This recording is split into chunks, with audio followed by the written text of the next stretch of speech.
South east Asia के नक्शे पर एक छोटा सा लाल बिंदु, केवल 728 वर्ग किलोमीटर का एक आइलैंड। लेकिन इस छोटे से आइलैंड ने दुनिया को दिखा दिया कि आकार से ज्यादा जरूरी होता है दृढ़ संकल्प। एक वो जगह जो अपने आप में एक शहर है, एक देश है और एक आइलैंड है। एक गरीब मछुआरों का गांव जो आज दुनिया के सबसे अमीर देशों में शुमार है। एक ऐसा देश जहां 4 अलग भाषाएं, 3 अलग धर्म और दर्जनों संस्कृतियां एक साथ मिलकर एक अनोखी कहानी लिखती हैं। आज हम बात करने जा रहे हैं सिंगापुर की, जिसे लोग प्यार से लायन सिटी कहते हैं। आज हम आपको ले चलेंगे सिंगापुर की एक ऐसी यात्रा पर जहां हर फैक्ट आपको हैरान कर देगा। तो तैयार हो जाइए।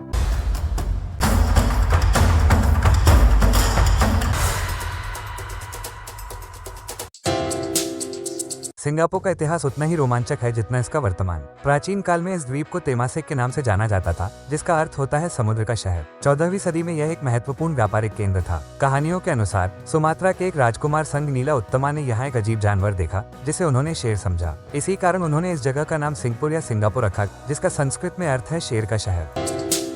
आधुनिक सिंगापुर की नींव 1819 में तब पड़ी जब ब्रिटिश अधिकारी सर स्टैमफोर्ड रैफल्स ने इसे एक व्यापारिक चौकी के रूप में स्थापित किया। ब्रिटिश साम्राज्य के अधीन ये तेजी से एक महत्वपूर्ण बंदरगाह बन गया। 1867 में सिंगापुर सीधे ब्रिटिश नियंत्रण में आ गया। द्वितीय विश्व युद्ध के दौरान 1942 में जापानी सेना ने सिंगापुर पर कब्जा कर लिया। विंस्टन चर्चिल ने इसे ब्रिटिश इतिहास की सबसे बड़ी हार बताया था। युद्ध के बाद 1945 में सिंगापुर वापस ब्रिटिश नियंत्रण में आया। 1959 में सिंगापुर को आंतरिक स्वशासन मिला और ली कुआन यू इसके पहले प्रधानमंत्री बने। 1963 में सिंगापुर मलेशिया का हिस्सा बना, लेकिन विचारधारा के मतभेदों के कारण सिर्फ 2 साल बाद 9 अगस्त 1965 को सिंगापुर एक स्वतंत्र देश बन गया। उस समय यह एक गरीब देश था, बिना किसी प्राकृतिक संसाधन के, लेकिन मजबूत नेतृत्व और दूरदर्शी योजनाओं ने इसे एक आर्थिक शक्ति में बदल दिया।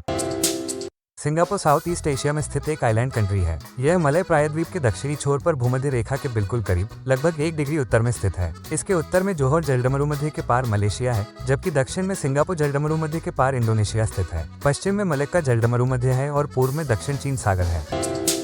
सिंगापुर का कुल क्षेत्रफल लगभग 728 वर्ग किलोमीटर है। क्षेत्रफल की दृष्टि से यह विश्व में 176वें स्थान पर है। हालांकि छोटा है, लेकिन भूमि पुनर्ग्रहण परियोजनाओं के माध्यम से इसका क्षेत्रफल लगातार बढ़ रहा है।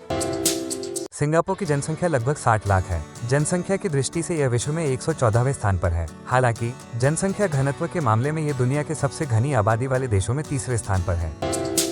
सिंगापुर एक शहर राज्य है, इसलिए इसमें प्रांत या राज्य नहीं है। इसे प्रशासनिक रूप से 5 क्षेत्रों में बांटा गया है, जो आगे 55 योजना क्षेत्रों में विभाजित हैं। सिंगापुर की राजधानी स्वयं सिंगापुर शहर है। यह एक शहर राज्य है, इसलिए पूरा देश ही राजधानी है। यह एक अत्याधुनिक महानगर है, जो अपनी गगनचुंबी इमारतों, साफ सफाई और व्यवस्थित बुनियादी ढांचे के लिए प्रसिद्ध है। मरीना बे क्षेत्र इसका वाणिज्यिक और पर्यटन केंद्र है। सिंगापुर के प्रमुख और ऐतिहासिक शहर या इलाके हैं चाइनाटाउन, जो चीनी संस्कृति का केंद्र है और यहाँ पारंपरिक दुकानें और मंदिर हैं। लिटिल इंडिया भारतीय समुदाय का गढ़ है, जहाँ रंगीन बाजार और मंदिर हैं। कंपोक गेलम मलय और अरब संस्कृति का केंद्र है। ऑर्चर्ड रोड विश्व प्रसिद्ध शॉपिंग स्ट्रीट है। मरीना बे आधुनिक सिंगापुर का प्रतीक है, जहाँ प्रसिद्ध मरीना बे सैंड्स होटल स्थित है। सेंटोसा द्वीप एक लोकप्रिय पर्यटन स्थल है। जुरोंग पश्चिमी औद्योगिक क्षेत्र है। तांजोंग पागार ऐतिहासिक बंदरगाह क्षेत्र है। सिंगापुर में संसदीय गणतंत्र प्रणाली है। यह एक लोकतांत्रिक देश है। हालांकि 1959 से एक ही राजनीतिक पार्टी, पीपुल्स एक्शन पार्टी, का दबदबा रहा है। देश में राष्ट्रपति राज्य के प्रमुख होते हैं, जिनका चुनाव सीधे जनता करती है। प्रधानमंत्री सरकार के प्रमुख होते हैं और वास्तविक शक्ति उन्हीं के पास होती है। सिंगापुर की संसद एक सदनीय है, जिसे पार्लियामेंट कहा जाता है। वर्तमान में संसद में 108 सदस्य हैं। वर्तमान प्रधानमंत्री लॉरेंस वोंग है, जो 2024 में इस पद पर आए। राष्ट्रपति थर्मन शनमुगरत्नम है। सिंगापुर की मुद्रा सिंगापुर डॉलर है, जिसे SGD या S डॉलर के प्रतीक से दर्शाया जाता है। यह एक मजबूत मुद्रा है। एक सिंगापुर डॉलर की कीमत लगभग 62 से 63 भारतीय रुपये के बराबर होती है। सिंगापुर की 4 ऑफिशियल लैंग्वेज हैं। अंग्रेजी सबसे अधिक बोली जाने वाली भाषा है और प्रशासन, व्यापार और शिक्षा की भाषा है। मंदारिन चीनी समुदाय की भाषा है और लगभग 36% लोग इसे बोलते हैं। मलय राष्ट्रीय भाषा है और लगभग 13% लोग इसे बोलते हैं। तमिल भारतीय समुदाय की भाषा है और लगभग 3% लोग इसे बोलते हैं। इसके अलावा सिंग्लिश भी बहुत लोकप्रिय है, जो अंग्रेजी, मलय, मंदारिन और तमिल का मिश्रण है। सिंगापुर में कोई आधिकारिक राष्ट्रीय खेल नहीं है, लेकिन फुटबॉल सबसे लोकप्रिय खेल है। बैडमिंटन, टेबल टेनिस और तैराकी भी बहुत लोकप्रिय हैं। सिंगापुर फॉर्मूला 1 ग्रैंड प्रिक्स की मेजबानी करता है, जो एशिया की पहली नाइट रेस है। सिंगापुर का राष्ट्रगान मजुला सिंगापुरा है, जिसका अर्थ है आगे बढ़ो सिंगापुर। राष्ट्रीय फूल वांडा मिस जोआकिम ऑर्किड है, जो एक संकर प्रजाति है। राष्ट्रीय पशु शेर है, हालांकि सिंगापुर में कभी जंगली शेर नहीं रहे। राष्ट्रीय प्रतीक मरलायन है, जो आधा शेर और आधा मछली की एक काल्पनिक प्रतिमा है।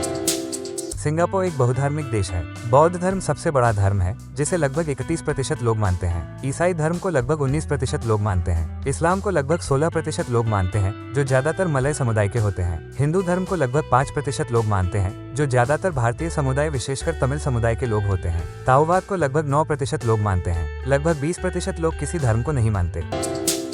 सिंगापुर की संस्कृति विविधता में एकता का एक बेहतरीन उदाहरण है। यहाँ चीनी, मलय, भारतीय और यूरोपीय संस्कृतियों का अद्भुत मिश्रण देखने को मिलता है। पेरानिक संस्कृति यहाँ की एक अनोखी विशेषता है, जो चीनी और मलय परंपराओं का संगम है। वेशभूषा के मामले में सिंगापुर काफी आधुनिक है। आमतौर पर लोग पश्चिमी कपड़े पहनते हैं, हालांकि त्योहारों और विशेष अवसरों पर लोग पारंपरिक पोशाकें पहनते हैं। चीनी समुदाय चिपाओ या क्योंगपाओ पहनता है। मलय समुदाय बाजू कुरुंग और बाजू मिलायू पहनता है। भारतीय समुदाय साड़ी, लहंगा, कुर्ता पायजामा पहनता है। सिंगापुर का खाना विश्व प्रसिद्ध है। यहाँ का फूड कल्चर चाइनीज, मलय, भारतीय और पेरानिक व्यंजनों का मिश्रण है। हैननीज चिकन राइस को सिंगापुर का राष्ट्रीय व्यंजन माना जाता है। यह ओबले चिकन के साथ सुगंधित चावल का एक स्वादिष्ट व्यंजन है। चिली क्रैब सिंगापुर का सबसे प्रसिद्ध समुद्री भोजन है, जो मसालेदार टमाटर की चटनी में बनाया जाता है। अन्य प्रसिद्ध व्यंजनों में लक्सा शामिल है, जो नारियल के दूध और करी में बना एक नूडल सूप है। सतह मसालेदार मांस के स्क्वेयर्स हैं, जो मूंगफली की चटनी के साथ परोसे जाते हैं। रोटी पराठा एक तले हुए फ्लैट ब्रेड है, जो करी के साथ खाया जाता है। होकियन मी तले हुए नूडल्स हैं। कया टोस्ट नारियल अंडे की जैम के साथ टोस्ट है, जो नाश्ते में लोकप्रिय है।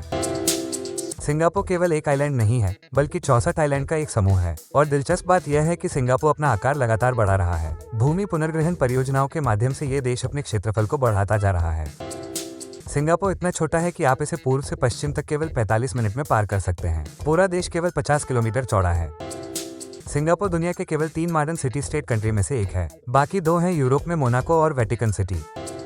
सिंगापुर में इमारतों की ऊंचाई की अधिकतम सीमा 280 मीटर है, क्योंकि एयरपोर्ट शहर के बहुत करीब है। लेकिन 2016 में खुले तांजोंग पागार सेंटर को विशेष अनुमति मिली और ये 290 मीटर ऊंचा बनाया गया। सिंगापुर में च्युइंग गम पर बैन है। किसी मेडिकल गम के अलावा च्युइंग गम को इस देश में नहीं ला सकते। ये कानून 1992 में लागू किया गया था। सिंगापुर में कूड़ा फेंकना बहुत गंभीर अपराध है। छोटी चीजें फेंकने पर 300 सिंगापुर डॉलर का जुर्माना है, लेकिन बड़ी चीजें जैसे कैन या बोतलें फेंकने पर उस व्यक्ति को चमकीली हरी जैकेट पहनकर सार्वजनिक रूप से सफाई करनी पड़ती है, ताकि सबके सामने आपकी शर्मिंदगी हो, वो दोबारा ऐसा न करे। सार्वजनिक शौचालय का उपयोग करने के बाद फ्लश नहीं करने पर 150 सिंगापुर डॉलर का जुर्माना है। सिंगापुर शौचालयों के प्रति इतना गंभीर है कि 2001 में विश्व शौचालय संगठन की स्थापना यहीं हुई और 19 नवंबर को विश्व शौचालय दिवस के रूप में मनाया जाता है। 1970 के दशक में सिंगापुर सरकार ने पुरुषों के लंबे बालों पर बैन लगा दिया था। सरकार हिप्पी संस्कृति से डरती थी। आज ये कानून नहीं है, लेकिन उस समय ये बहुत सख्ती से लागू किया गया था। सिंगापुर में बेत से मारने की सजा अभी भी कानूनी है। तोड़फोड़, दंगा, यौन शोषण और नशीली दवाओं जैसे अपराधों के लिए ये सजा दी जाती है। सिंगापुर में हर पेड़ का अपना पहचान पत्र और जीपीएस ट्रैकर होता है। सरकारी एजेंसी एनपार्क्स द्वारा लगाए गए 20 लाख से अधिक पेड़ों को इस तरह ट्रैक किया जाता है। ये सिस्टम पेड़ों की सेहत की निगरानी करता है।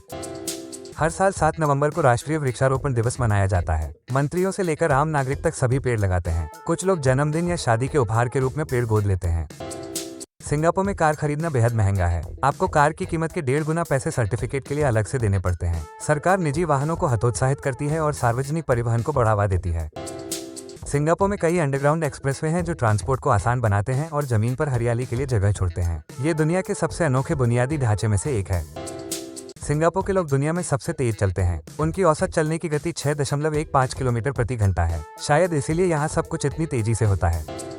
सिंगापुर का पासपोर्ट दुनिया का सबसे शक्तिशाली पासपोर्ट है। इसके साथ आप 192 से अधिक देशों में बिना वीजा या वीजा ऑन अराइवल के जा सकते हैं। सिंगापुर के नागरिक चीन, दक्षिण कोरिया, उत्तर कोरिया और अमेरिका जैसे देशों में बिना वीजा के जा सकते हैं। दुनिया की केवल 5 ऑफिशियल टिंटिंग की दुकानों में से एक सिंगापुर के चाइना टाउन में है। बाकी 4 जापान और यूरोप में है। वर्ल्ड बैंक के अनुसार सिंगापुर न्यूजीलैंड के बाद व्यापार करने के लिए दुनिया का दूसरा सबसे आसान स्थान है। सिंगापुर की $1000 की नोट पर सिंगापुर के नेशनल एंथम के बोल माइक्रोप्रिंट में छपे हैं। सिंगापुर में दुनिया का सबसे बड़ा रिट्रैक्टेबल डोम है, जिसका व्यास 312 मीटर है और यह 55,000 दर्शकों को धूप और बारिश से बचा सकता है। सिंगापुर में मिलिट्री सर्विस अनिवार्य है। 18 साल की उम्र के सभी पुरुषों को 2 साल की मिलिट्री सेवा करनी होती है और 40 साल की उम्र तक हर साल प्रशिक्षण के लिए वापस बुलाया जाता है। सिंगापुर में घर का ओनरशिप रेट 92% है, जो दुनिया में सबसे अधिक है। यानी सिंगापुर में केवल 8% लोगों के पास ही अपना घर नहीं है। लगभग 80% लोग सरकारी सब्सिडी वाले अपने घरों में रहते हैं। सिंगापुर में हर 6 व्यक्तियों में से एक के पास $10 लाख या उससे अधिक की संपत्ति है, जो दुनिया में सबसे अधिक रेशियो है। सिंगापुर की पूरी अर्थव्यवस्था शिपिंग पर आधारित है। रेत से लेकर ताजे पानी तक सब कुछ आयात किया जाता है। केवल 7% भोजन स्थानीय रूप से उगाया जाता है। सिंगापुर एशिया में सबसे कम भ्रष्ट देश है और दुनिया में 5वां सबसे कम भ्रष्ट देश है। 2023 में Singapore global sustainable tourism council द्वारा प्रमाणित होने वाला दुनिया का पहला देश बन गया। तो ये थी सिंगापुर की असली कहानी। एक ऐसा देश जहां कानून सख्त है लेकिन जीवन सुरक्षित है, जहां पेड़ों के पास आईडी कार्ड है और लोग तितलियों के बगीचे में हवाई अड्डे पर घूमते हैं, जहां खाना संस्कृति है और साफ सफाई धर्म है। सिंगापुर छोटा जरूर है, लेकिन इसकी उपलब्धियां विशाल हैं। ये दिखाता है कि संसाधनों की कमी कभी बहाना नहीं हो सकती, अगर दृढ़ संकल्प और दूरदर्शिता हो। अगर आपको यह वीडियो पसंद आया तो लाइक करें, शेयर करें और हमारे चैनल यूनिवर्सलपीडिया को सब्सक्राइब करना न भूलें। कमेंट में बताएं कि कौन सा फैक्ट आपको सबसे ज्यादा हैरान करने वाला लगा। अगले वीडियो में एक नई जानकारी के साथ फिर मिलते हैं।